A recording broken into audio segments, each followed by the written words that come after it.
আমরা যারা নুন আনতে পান্তা ফুরাই শ্রেণীর মানুষ, তাদের জন্য কবি জয় গোস্বামী খুব সুন্দর একটা কবিতা লিখেছেন, নুন। এই কবিতার আবার অন্য একটা দিক আছে। খুব সাধারণভাবে অভাবে অত্যাচারে অভাবে অনটনে কিভাবে জীবনকে যাপন করা যায়, একটা ঘোরের মধ্যে নেশার মধ্যে হই হুল্লোড় করে জীবনকে যাপন করা যায়, সেইটা কিন্তু সুন্দরভাবে কবি জয় গোস্বামী এই কবিতায় উল্লেখ করেছেন।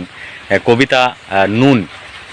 আমরা তো অল্পে খুশি কি হবে দুঃখ করে, আমরা তো অল্পে খুশি কি হবে দুঃখ করে, আমাদের দিন চলে যায় সাধারণ ভাত কাপড়ে, চলে যায় দিন আমাদের অসুখে ধার দেনাতে, বাপ বেটা দুভাই মিলে টান দিই গঞ্জিকাতে। সব দিন হয় না বাজার, সব দিন হয় না বাজার, হলে হয় মাত্রা ছাড়া, বাড়িতে ফেরার পথে কিনে আনি গোলাপ চারা। কিন্তু পুঁতব কোথায়, কিন্তু পুঁতব কোথায়, ফুল কি হবেই তাতে, সে অনেকে পরের কথা, টান দিই গঞ্জিকাতে।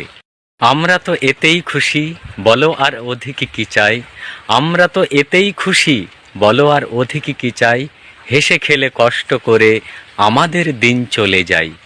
মাঝে মাঝে চলেও না দিন, বাড়ি ফিরি দুপুরে রাতে, মাঝে মাঝে চলেও না দিন, বাড়ি ফিরি দুপুরে রাতে, খেতে বসে রাগ চড়ে যায়, নুন নেই ঠান্ডা ভাতে।